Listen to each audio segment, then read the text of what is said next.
Katy, Texas. A little more than 2 months after he dropped out of the race for president, Beto O'Rourke drove 700 miles from his home in El Paso to this city in the vast suburbs west of Houston.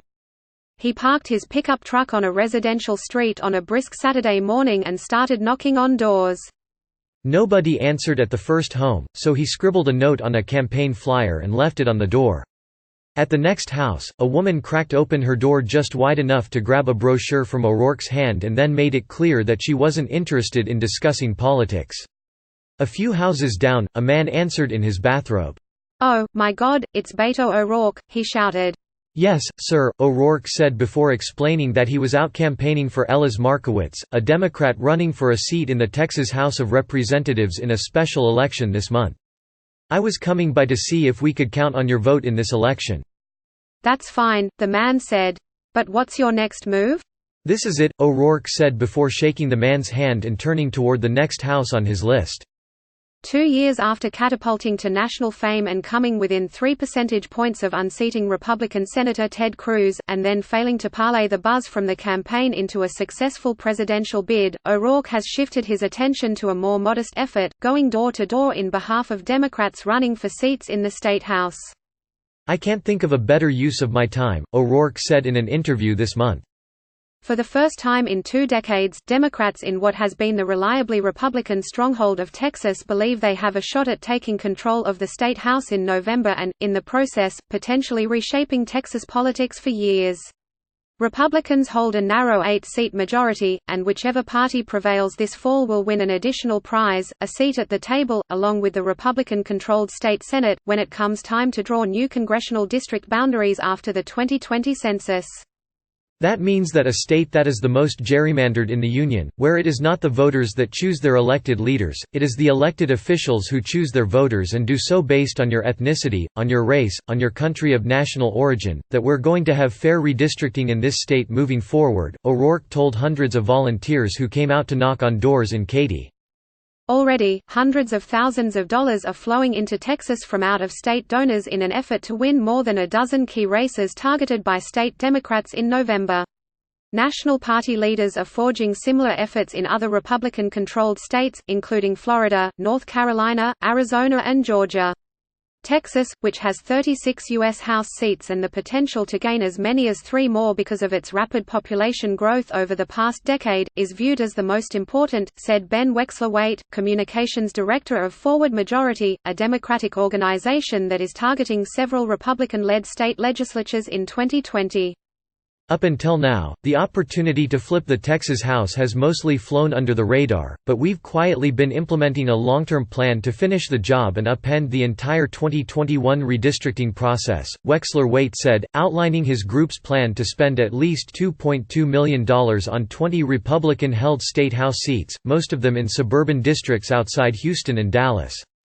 Download the NBC News app for breaking news and politics.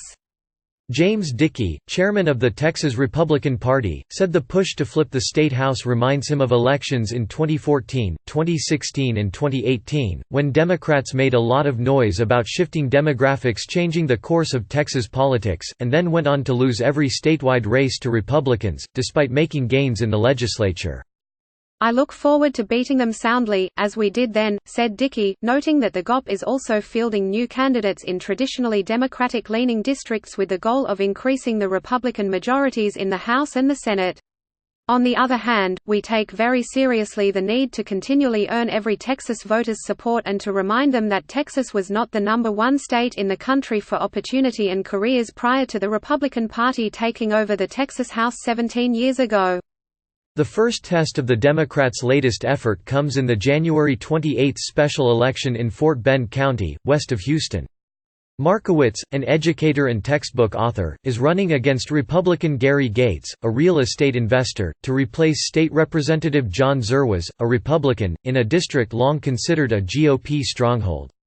Early voting begins January 21.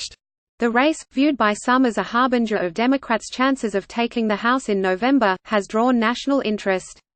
Democratic presidential candidate Mike Bloomberg went door-to-door with Markowitz this month. And when O'Rourke put out a call for volunteers to help Markowitz's campaign, more than 400 people came, several from out of state. Some traveled from as far away as New York and Cincinnati to canvass neighborhoods. Although the winner of the special election will have to run again in November, before the legislature even holds its next session, the contest has become a tremendously important race for the future of Texas Democrats, said Brandon Rottinghaus, a political scientist at the University of Houston. Democrats believe demographics have already shifted in their favor, he said, but to win, they'll need to get those groups to vote. Democrats are trying to put to the test the idea that turnout is the heart and lungs of potential victory in some of these red seats, Rottinghaus said. Republican officials seem to be taking the threat seriously. Governor Greg Abbott recently wrote an email urging supporters to back Gates, saying his opponent was backed by radical liberals like Beto O'Rourke, who, Abbott said, want to confiscate your guns, tax churches, and allow abortion up until birth. House Speaker Dennis Bonnen, a Republican, was caught on a secret recording last year warning that President Donald Trump was killing us in urban-suburban districts, which have grown increasingly diverse in recent years, and fretting over potential GOP losses in Texas in 2020. And in an email to local Republicans last fall, a Fort Bend County party official described the special election as «our Alamo», seeming to acknowledge the changing political winds in the community west of Houston. Once a Republican bastion, the home district of former U.S. House Majority Leader Tom DeLay, Fort Bend is regarded as one of the fastest-growing and most rapidly diversifying counties in the country. Its residents are 32% white, 25% Hispanic, 21% Asian and 20% African American, according to 2018 Census Bureau estimates, and about a quarter of the population is foreign-born. Hillary Clinton won the county by 7 percentage points in 2016, making her the first Democrat to carry Fort Bend since Lyndon Johnson did it in 1964. But changing demographics here and in other suburban districts throughout Texas have yet to turn into major victories for Democrats. Even in 2018, when O'Rourke's Senate campaign drew record Democratic turnout, Republican candidates won every statewide office and maintained control of both chambers of the legislature.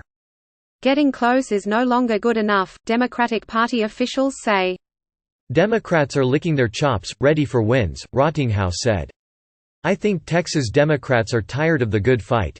I think they want to be the ones standing in the ring alone at the end.